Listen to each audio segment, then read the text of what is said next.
Hello दोस्तों, स्वागत है आप सभी का अपने प्यारे से चैनल एसएससी विजार्ड में। आज हम शुरू कराने जा रहे हैं नंबर सिस्टम, जिसके अंदर हम पहला टॉपिक पढ़ने वाले हैं यूनिट डिजिट। तो आइए शुरू करते हैं।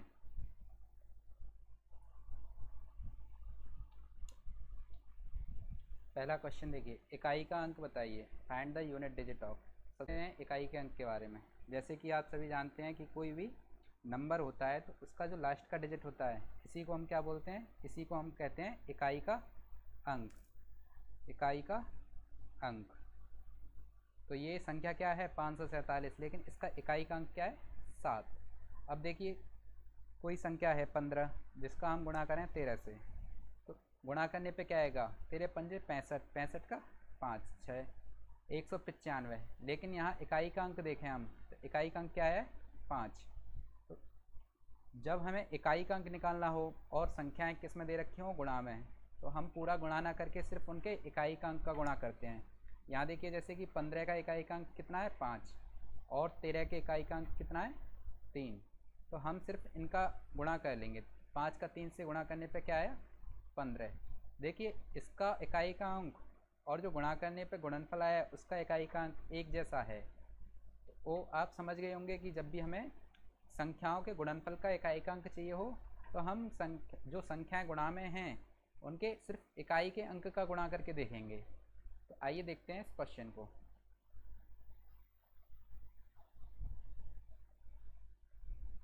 देखिए, यहाँ क्या दे रखा है?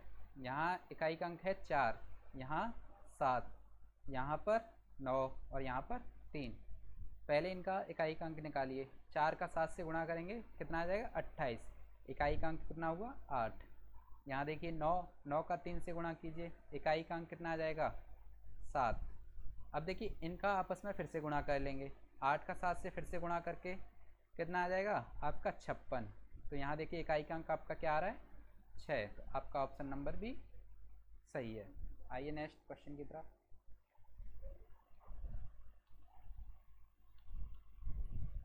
देखिए, इसमें मुझे लगता है आप इसको आसानी से कर सकते हैं। आइए शुरू करते हैं। देखिए, पहले 237, इसके इकाई का अंक कितना दे रखा है? 7। फिर 143, इकाई का अंक 3। 259, इकाई का अंक 9। तो यहाँ देखिए इकाई के अंक कितने दे रखे हैं इसके? 7, 3 और इसके साथ ही 9। तो इनका आपस में गुणा कर लीजिए। 7 का 3 से गुणा किया तो 21। तो पूरा 21 ना लेके हम सिर्फ इकाई का अंक लेंगे तो उससे भी काम चल जाएगा। तो यहाँ पे हमने क्या ले लिया? 1। 1 का 9 से गुणा किया तो कितना आ जाएगा आपका?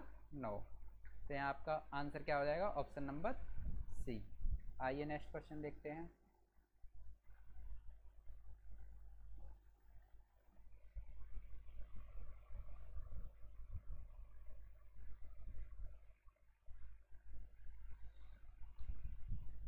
देखिए, इसमें क्या है, आइए पहले समझिए। जब भी पावर के बारे में दे रखा हो तो इकाई का अंक कैसे पता करते हैं।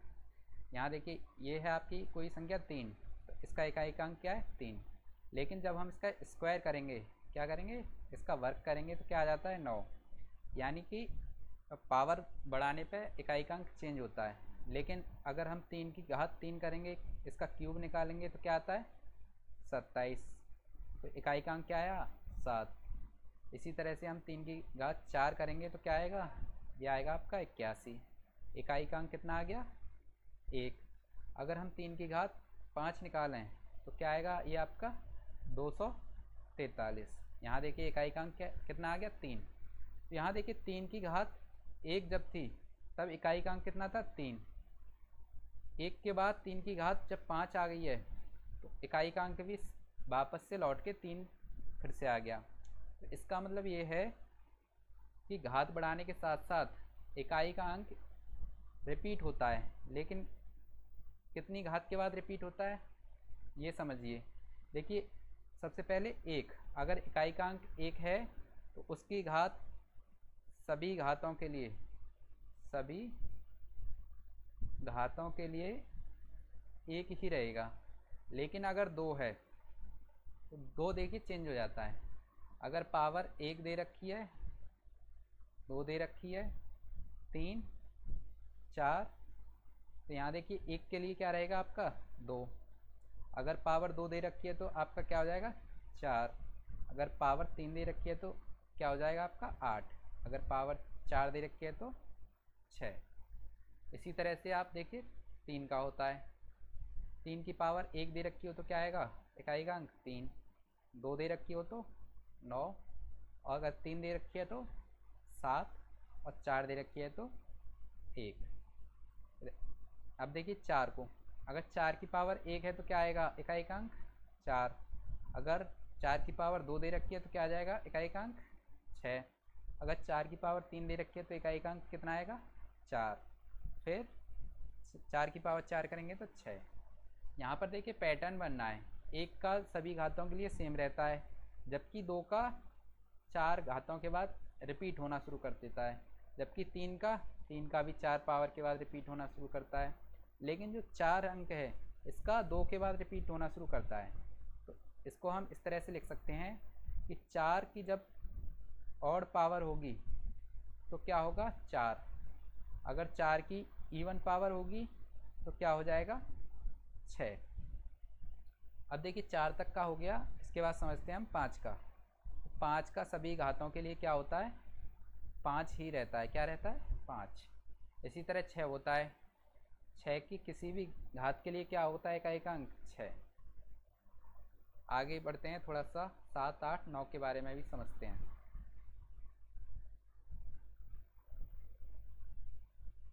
तो देखिए 7 की पावर अगर 1 करेंगे, 2 करेंगे, 3 और 4 तो इकाई का अंक बदलता है। तो 7 की 1 पावर के लिए होता है 7। अगर 7 की पावर 2 करेंगे तो इसका इकाई का अंक हो जाएगा 9। अगर 7 की पावर 3 करेंगे तो इसका इकाई का अंक हो जाएगा 3। अगर 7 की पावर 4 करेंगे तो इकाई का अंक हो जाएगा आपका 1। इसके बाद 5 पावर करेंगे तो वो फिर से रिपीट हो जाएगा, यानी कि क्या आ जाएगा आपका 7। अब इसके बाद देखते हैं 8 को।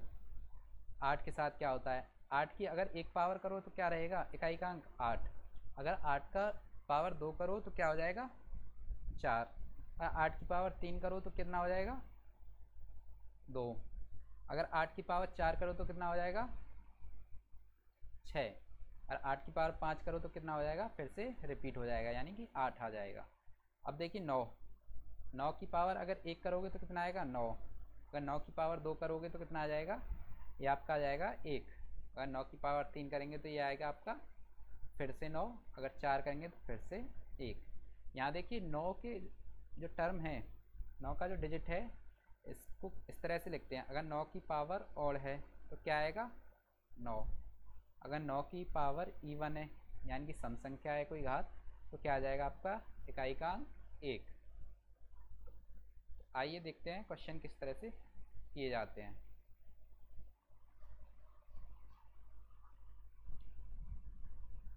अब देखिए यहाँ पे आपको क्या दे रखा है 413 की घात 47। यहाँ पर आपको संख्या से कोई मतलब नहीं है, आपको क्या देखना है सिर्फ इकाई का अंक। इकाई का अंक आपका कितना है 3। अब देखिए घात कितनी है, घात आपकी दे रखी है 47। आप सभी को पता है 3 की घात 4 के बाद वापस से रिपीट होती है, तो यहाँ पे आपको क्या भाग करना है, यहाँ पे आपको 4 से भाग करना है। तो 4 से भाग कीजिए, और जो रिमाइंडर होता है शेषफल उसको देखना है। 4 का भाग करेंगे तो एक बार जाएगा पूरा 4, 4 एकम 4, रिमाइंडर आपका कितना बचेगा 3। तो ये जो रिमाइंडर बचा है इसको आप 3 की घात बना देंगे। 3 की घात 3, इसका इकाई का अंक क्या आएगा, इसका इकाई का अंक आएगा आपका 7। तो आपका ऑप्शन नंबर डी ठीक हो गया। आइए बढ़ते हैं नेक्स्ट क्वेश्चन की तरफ।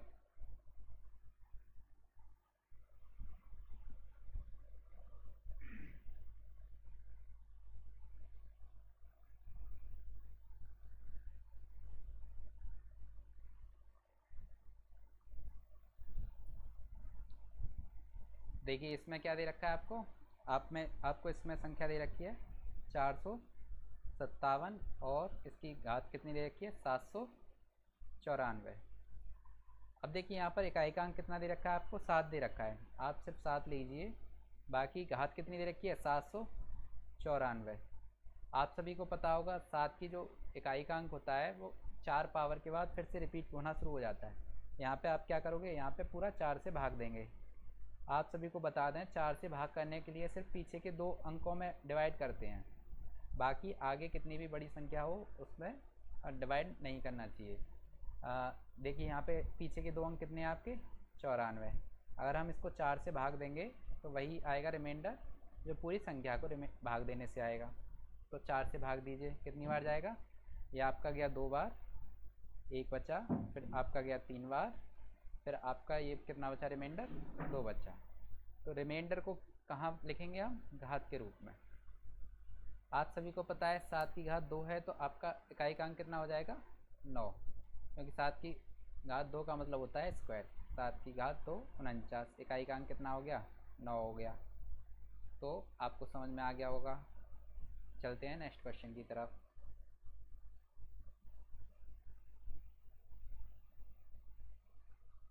देखिए यहाँ आपका क्या दे रखा है, 2 संख्याएं दे रखी हैं जिनके ऊपर घात है और क्या हो रहा है मल्टीप्लाई हो रहा है। तो हमें क्या देखना है, सिर्फ इकाई का अंक देखना है। तो यहाँ देखिए इकाई का अंक कितना है आपका 7 दे रखा है, इसमें इकाई का अंक कितना दे रखा है आपका 3 दे रखा है। तो यहाँ आप सिर्फ इकाई का अंक लिखिए। इसके बाद घात देखिए, घात कितनी है 38 38। 7 की जो इकाई का अंक होता है वो कितनी पावर के बाद रिपीट करता है, तो वो करता है आपका 4 के बाद। तो यहाँ पे आप क्या करेंगे 4 से भाग देंगे और क्या लेना है आपको रिमाइंडर लेना होता है। तो 4 का भाग दीजिए, 9 बार जाएगा 36, रिमाइंडर आपको कितना बचेगा 2। यहाँ पे आपको क्या लेना है 2 ले लेना है। इसके बाद इसका इकाई का अंक कितना था 3 लिख लीजिए। अब देखिए पावर देखिए, घात देखिए कितना है 74, कितने से भाग देंगे 4 से भाग दीजिए, कितना आएगा रिमाइंडर 4 से भाग दीजिए, 4 एकम 4, 3 4 अट्ठे 32, 2, रिमाइंडर कितना आ गया आपका 2। यहाँ पे आप क्या लेंगे 2 ले लेंगे। अब देखिए 7 की घात 2 का इकाई का अंक कितना होता है आप सभी जानते हैं 9 होता है। 3 की घात 2 इसके इकाई का अंक 9 हो गया, 9 का 9 से गुणा करेंगे, इकाई का अंक कितना आ जाएगा आपका 1 आ जाएगा। आपका ऑप्शन नंबर डी सही हो गया। चलते हैं नेक्स्ट क्वेश्चन की तरफ। यहाँ देखिए आपको 3 संख्याएं दे रखी हैं जिनके ऊपर घात दे रखी है कुछ, और इनका क्या हो रहा है प्लस हो रहा है। तो यहाँ देखिए आपको क्या देखना है, सबसे पहले इकाई का अंक देखना है। ये इकाई का अंक कितना है यहाँ पर 3 है, 3 लिख लीजिए। इसके बाद दूसरा क्या है 4, बीच में प्लस लगा दीजिए। इसके बाद 4 है इकाई का अंक, फिर प्लस, उसके बाद इकाई का अंक क्या है आपका 5 है, तो आप 5 लिख लीजिए। अब देखिए इसके बाद पावर देखिए, 3 की घात कितनी दे रखी है, 3 की घात दे रखी है आपको 85। 3 के लिए हम कितने का भाग करते हैं 4 से भाग करते हैं, तो भाग कीजिए और रिमाइंडर को पता लगाइए। तो 4 से भाग कीजिए, 4 से कितनी बार जाएगा 2 बार, 4 से 1 बार, रिमाइंडर कितना आ जाएगा आपका 1। तो यहाँ पे क्या लिख लेंगे हम 3 के ऊपर 1 लिख लेंगे। इसके बाद 4 का देखिए, 4 का क्या है, 4 का मैंने बताया था अगर 4 की पावर ऑड है तो क्या आता है 4 आता है। अगर 4 की पावर इवन है तो इकाई का अंक क्या आएगा 6 आएगा। तो यहाँ देखिए 147 क्या है 147 ऑड है, तो क्या आ जाएगा यहाँ पर 4 ही आएगा। इसके बाद 5 का मैंने बताया था सभी घातों के लिए क्या आएगा, कोई भी घात हो 5 उसका इकाई का अंक 5 ही आएगा। तो यहाँ 5 लिख लीजिए। 3 की घात 1 क्या आ जाए इकाई का अंक 3, इसके बाद ये 4 है, इसके बाद ये 5 है। सभी इकाई के अंकों को जोड़ लीजिए, 5 4 9, 9 और 3 12। इकाई का अंक देखिए क्या है आपका 2। तो आपका ऑप्शन नंबर सी सही हो गया। चलते हैं नेक्स्ट क्वेश्चन की तरफ।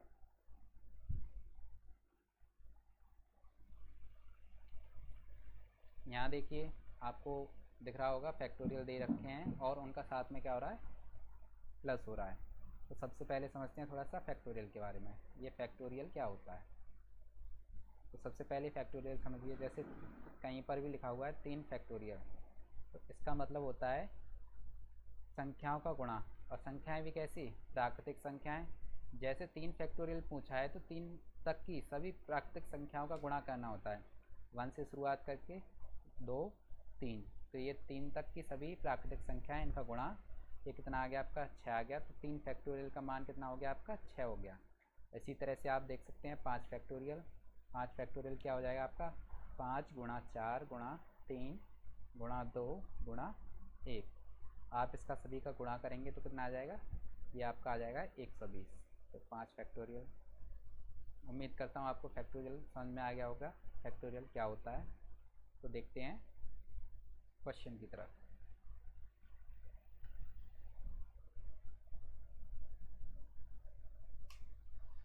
यहाँ देखिए आपको फैक्टोरियल्स दे रखे हैं, 1 factorial, 2 factorial, 3 factorial, 4 factorial, 5 factorial, 6 factorial, 7, 8, 9, 10 तक दे रखा है आपको। अभी मैंने आपको 3 फैक्टोरियल का मान बताया था कितना होता है, 6 होता है। 5 फैक्टोरियल का मान निकाल के बताया था कितना होता है, 120 होता है। अब देखिए 6 फैक्टोरियल अगर हम निकालेंगे तो क्या होगा, 6 गुणा 5 गुणा 4 गुणा 3 गुणा 2 गुणा 1। अब यहाँ से यहाँ तक अगर हम नज़र डालें तो ये क्या हो गया, ये आपका 5 फैक्टोरियल हो गया कि नहीं हो गया। तो ये क्या हो गया आपका 6 गुणा 5 फैक्टोरियल। तो इसका मान निकालिए आप, 6 गुणा 5 फैक्टोरियल का मान क्या है, 120।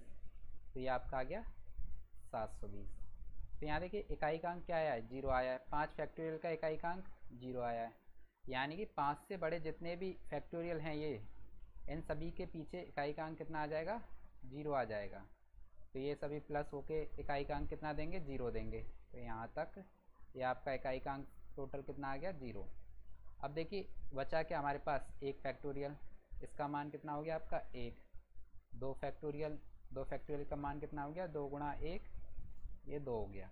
यहाँ मान रख लीजिए, 1 फैक्टोरियल 1, 2 फैक्टोरियल का मान 2, 3 फैक्टोरियल का मान आपका 6 और 4 फैक्टोरियल का मान ये रह गया। आप 4 फैक्टोरियल का मान निकाल लीजिए।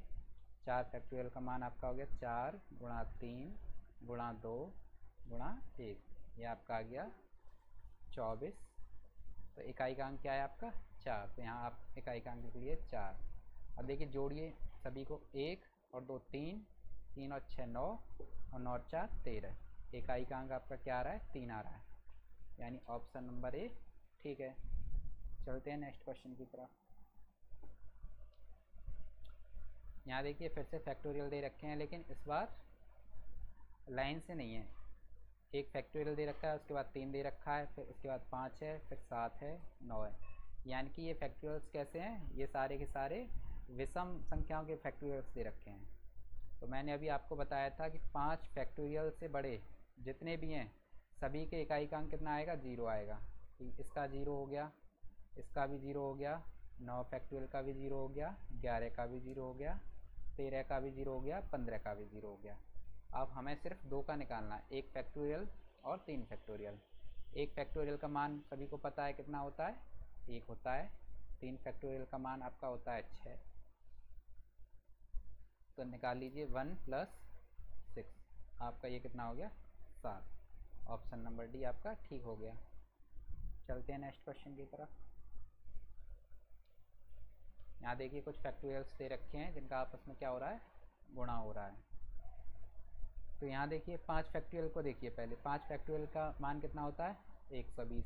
इकाईकांक कितना हो गया, 0। हम सभी जानते हैं कोई भी संख्या हो, अगर उसका किसी ऐसी संख्या से गुणा किया जाए जिसके पीछे क्या हो, इकाईकांक 0 हो, तो जो भी गुणनफल आएगा उसका इकाईकांक हमेशा 0 ही होता है। तो इसका आंसर क्या हो जाएगा आपका, 0 हो जाएगा। यहाँ आपका ऑप्शन नहीं दे रखा है, इसको यहाँ पे आप ऑप्शन 0 लिख लीजिए। ऑप्शन नंबर ए सही है आपका। चलते हैं नेक्स्ट। यहाँ देखिए आप a multiply by 2 multiply by 3, ये आपका कहाँ तक है, 75 तक है। यहाँ देखिए प्राकृतिक संख्याएं दे रखी हैं जिनका आपस में गुणा हो रहा है, 1 गुणा 2 गुणा 3 गुणा 4 गुणा 5। इस तरह से कहाँ तक गया है आपका ये गुणा, ये आपका गया है 75 तक। यहाँ देखिए इसको देखिए 5 और ये आपका हो गया 2। अगर हम इनका गुणा करें क्या आएगा, 10। इकाईकांक क्या हो गया, 0। इकाईकांक आपका क्या हो गया, 0। और मैंने अभी बताया था अगर कोई भी संख्या है, जिसके इकाईकांक 0 है, उसके साथ किसी भी संख्या से गुणा करने पर जो गुणनफल आता है उसका इकाईकांक हमेशा क्या होता है, 0 होता है। यहाँ इसका आंसर भी आपका क्या हो जाएगा, 0 हो जाएगा। तो आप ऑप्शन ठीक कर लीजिए, यहाँ आपका ऑप्शन ए ठीक है। चलते हैं नेक्स्ट क्वेश्चन की तरफ। यहाँ देखिए आपको कुछ संख्याएं दे रखी हैं जिनका आपस में क्या हो रहा है, गुणा हो रहा है। आइए संख्याओं पर नज़र डालते हैं। क्या है पहली संख्या, 1 3 5 7। इस तरह से आपकी संख्या 99 तक जा रही है, 99 तक। यहाँ आप गौर से देखें तो ये सारी संख्याएं कैसी हैं, ये सारी संख्याएं विषम संख्याएं हैं। 1 गुणा 3 गुणा 5 गुणा 7 गुणा 9, इस तरह से ये कहाँ तक जाएंगी, ये आपकी जाएंगी 99 तक। यहाँ देखिए आप गुणा कीजिए, 1 का 3 से करेंगे कितना आ जाएगा 3, और 3 का गुणा अगर हम 5 से करेंगे तो कितना आता है 15। इकाई का अंक कितना आ जाएगा 5। यहाँ पर नोट कर लीजिए एक चीज़, जब भी किसी संख्या का इकाई का अंक, जब भी किसी संख्या के इकाई का अंक 5 हो, उसके साथ किसी भी संख्या से गुणा करने पर जो गुणनफल आएगा उसका इकाई का अंक क्या होगा, उसका इकाई का अंक हमेशा 5 ही होता है। तो यहाँ पे आपका आंसर क्या हो गया, आंसर ऑप्शन नंबर बी। आइए नेक्स्ट क्वेश्चन की तरफ। यहाँ देखिए, यहाँ आपको कुछ संख्याएं दे रखी हैं जिनका आपस में गुणा दे रखा है। पहली संख्या है आपकी 2, फिर उसके बाद 4, फिर 6, फिर 8, इस तरह से आपकी संख्या लास्ट में 100 दे रखी है। यहाँ गौर से देखिए, ये आपकी संख्या कौन सी संख्याएं दे रखी हैं, ये आपकी सम संख्याएं दे रखी हैं। 2 4 6 फिर 8, फिर इस तरह से ये कहाँ तक पहुँचा 100 तक। यहाँ आप देख सकते हैं 100 में इकाई का अंक कितना दे रखा है, 0 दे रखा है। अगर इसके साथ किसी भी संख्या का गुणा करेंगे तो इकाई का अंक हमेशा क्या आएगा, 0 आएगा। आपका ऑप्शन नंबर बी सही हो गया। आइए नेक्स्ट क्वेश्चन की तरफ। वर्गमूल के इकाई का अंक बताओ, find the unit digit of square root of. यहाँ एक चीज़ समझिए, वर्गमूल, वर्गमूल क्या होता है। हम सभी जानते हैं जब किसी संख्या का घात 2 ली जाती है तो उसको हम कहते हैं वर्ग। X square is equal to 25। अगर हम इस 25 का वर्गमूल लें, 25 का अगर हम वर्गमूल लें तो वही संख्या आनी चाहिए जिसका ये वर्ग होता है, तो इसी को हम क्या कहते हैं, वर्गमूल। यहाँ देखिए 4 का वर्ग करने पे क्या आएगा, इकाई का अंक 6 आएगा। 6 का इकाई का वर्ग करने पे इकाई का अंक क्या आता है, 6 आता है। 5 का वर्ग करने पे इकाई का अंक हमेशा 5 आता है। यहाँ देखिए, यहाँ क्या है ऑप्शन 7 का वर्ग करने पे इकाई का अंक क्या आता है, 9 आता है। यहाँ देखिए संख्या में अभी इकाई का अंक कितना है आपका, 9 है। तो आपका ऑप्शन नंबर डी ठीक है। तो आइए नेक्स्ट क्वेश्चन की तरफ। आज के लिए इतना ही। Thank you. वीडियो अच्छी लगी हो तो शेयर करें, सब्सक्राइब करें।